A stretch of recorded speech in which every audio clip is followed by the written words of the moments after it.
నమస్తే. శ్రీ గురుభ్యో నమః. శ్రీమాత్రే నమః. జూన్ మాసం మొదటి పక్షం 2026లో మొదటి పక్షం ఫలితాలు ఎలా ఉన్నాయంటే, ఆ ఫలితాలు చెప్పుకునే ముందు అంటే గోచార ఫలితాలు చెప్పుకునే ముందు తప్పనిసరిగా మనం చెప్పుకోవాల్సిందే గ్రహస్థితి. గ్రహాలను బట్టే, గ్రహాల యొక్క దృష్టిని బట్టి, స్థితిని బట్టి, యుతిని బట్టి మనం ఈ ఫలితాలు చెప్పుకుంటూ ఉంటాం. కాబట్టి మరి జూన్ మాసంలో మొదటి పక్షానికి గ్రహ స్థితి ఎలా ఉంది అని కనుక మనం చూస్తే, మనం ముఖ్యంగా మేషరాశిలో కుజుడు ఉంటాడు, అలాగే మిథునంలో రవి ఉంటాడు, తర్వాత బుధుడు శుక్రుడు మిథునంలో ఉంటాడు, గురువు వచ్చి కర్కాటకంలో, ఇక శని మీనరాశిలో, రాహువు వచ్చి కుంభంలో, కేతువు వచ్చి మనకి సింహరాశిలో ఉంటాడు.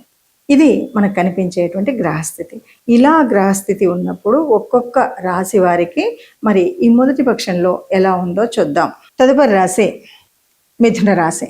మిథున రాశి వారికి ఎలా ఉంటుంది అంటే కొద్దిగా కష్టంగానే ఉంటుంది అని చెప్పొచ్చు. అయితే 2వ తారీఖు నుండి మనకు గురువు వచ్చినప్పుడు వల్ల గురుబలం బాగా ఉంటుంది. గురుబలం చక్కగా ఉంది అంటే ఇంకా మిగతా గ్రహాల వల్ల వచ్చేటువంటి అనేక కష్టాలన్నీ అయితే పోతున్నాయనే చెప్పొచ్చు. అయితే నెలంతా కూడా రవి కానీ శని కానీ ఇవన్నీ కూడా ఏది రవి శని రాహు వీళ్ళు ఉన్నారు కదా, వీళ్ళంతా కూడా కొంచెం ప్రతికూల సంచారం లాగానే ఉంటుంది, ప్రతికూలంగా ఉంటారు. దీంతో తర్వాత 19వ తారీఖున మారేటువంటి కుజుడి సంచారం కూడా, అంటే మనకు అర్థమవుతుంది ఏంటంటే మొదటి వారం ఇక్కడ బాగుంటుంది, మొదటి పక్షం బాగుంటుంది, రెండో పక్షం బాగోదు అనే కుజుడి వల్ల.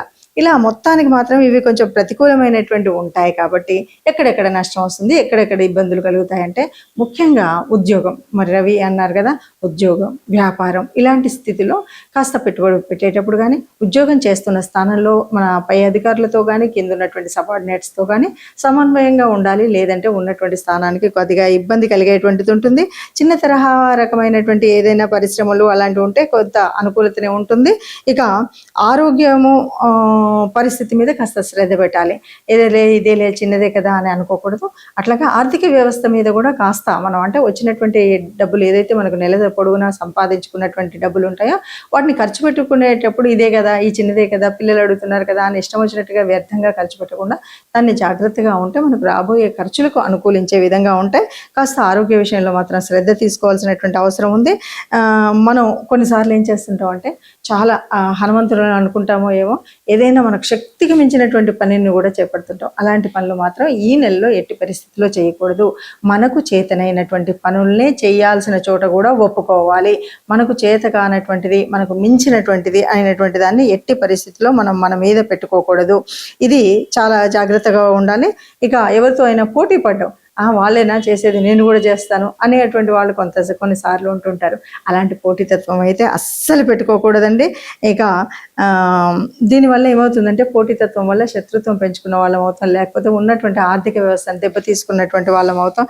ఉన్నది కొంచెం అయితే మనం ఇంతకు ముందు దాచుకున్నటువంటి డబ్బులు అవి ఉంటాయి, ఏదో పక్కనోడు కాస్త స్టైల్గా ఇల్లు కట్టాడని మనం ఏదో మనం రెనోవేషన్ చేయిద్దామని ఉన్న పైసలు దాచుకున్న పైసలన్నీ దీనికి ఖర్చు పెట్టుకునే విధంగా ఉంటుందన్నమాట.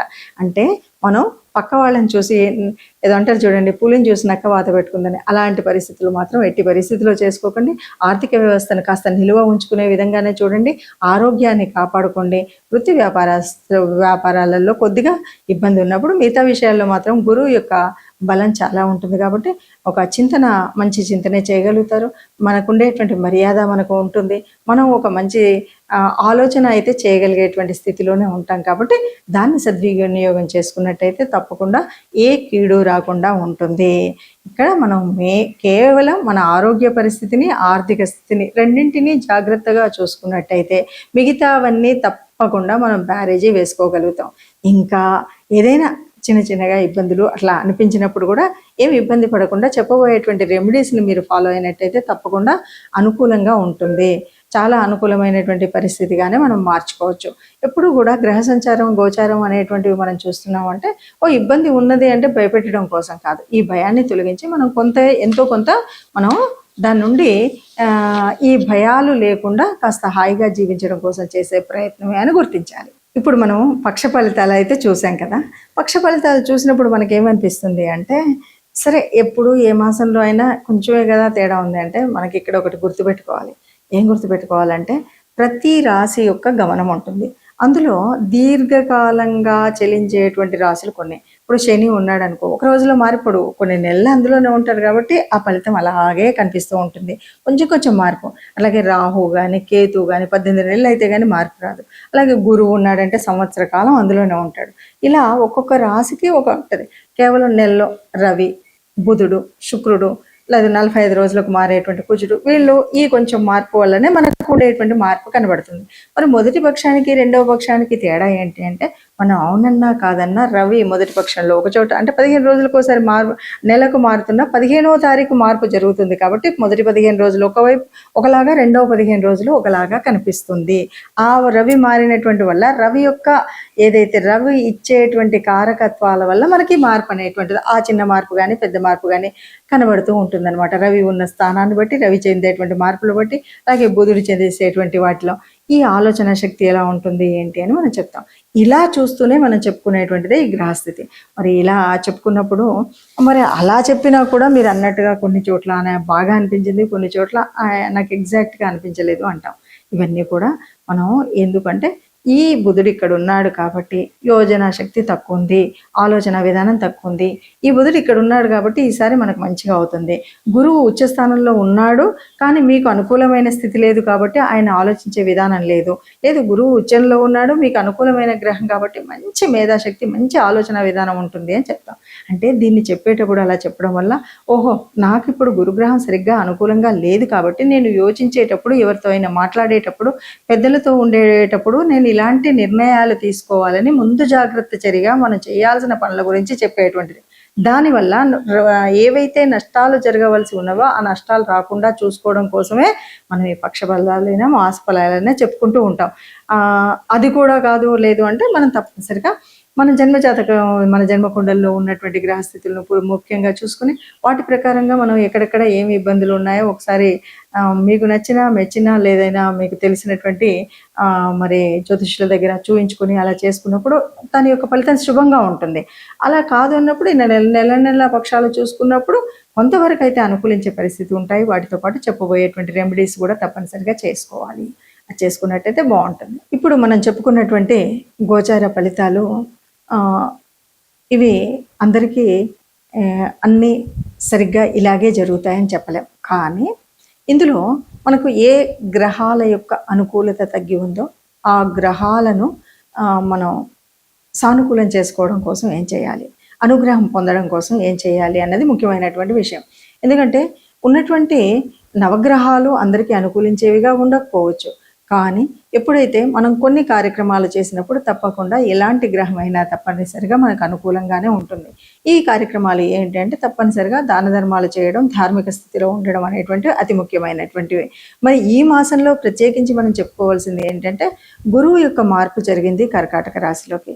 ఇది బాగుంటుంది. అయినప్పటికీ మరి గురువు ఉచ్చస్థానంలో ఉన్నాడు. ఉచ్చస్థానంలో ఉన్నంతలో గురువు అందరికీ అన్ని వేళలా శుభుడా అంటే గురువు అంటేనే శుభగ్రహం.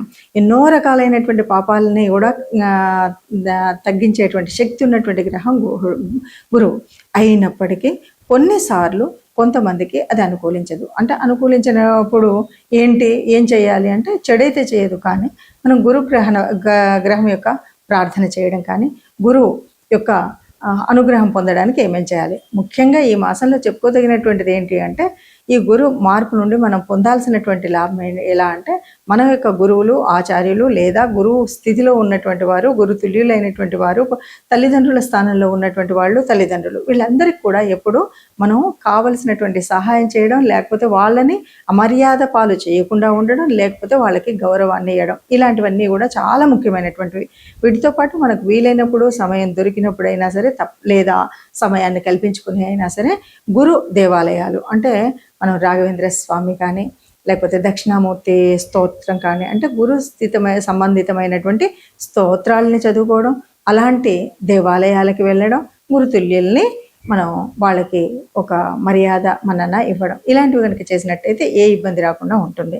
ఇక వీటితో పాటు తప్పనిసరిగా ఏ గ్రహము ఒక గ్రహం అనుకూలం, మరో గ్రహం అననుకూలం ఉంటుంది. కాబట్టి మీకు వీలును బట్టి తప్పనిసరిగా సర్వదేవతా నిలయమైనటువంటి గోశాలకు వెళ్ళండి. ఎందుకంటే గోమాత అక్కడ అన్ని దేవతలు ఆ తల్లిలో ఉంటాయి కాబట్టి గోశాలకు వెళ్ళండి. వీలుని బట్టి తోచినంత గోగ్రాసాన్ని ఇచ్చినట్టయితే మనకున్నటువంటి చిన్న కష్టమైన పెద్ద కష్టమైన అననుకూలంగా ఉన్నటువంటి స్థితిగతులైనా తప్పనిసరిగా మనకు పెద్ద నష్టాన్ని తేకుండా సామాన్యంగానైనా ఉంటాయి అన్నది మనం ఆ జాగ్రత్తను పాటించడం కోసం చేయవలసినటువంటిది. ఏది ఏమైనా సరే మనం చేసేటువంటి ధార్మిక కార్యక్రమాల వల్ల దాన ధర్మాల వల్ల మనం సుఖంగా ఉంటాం. కాబట్టి దీన్ని దృష్టిలో పెట్టుకొని మనం అటువైపు దాన ధర్మాలు లేక ధార్మిక స్థితిలో ఉండడం అనేది చేస్తూనే ముందుకు వెళ్తూ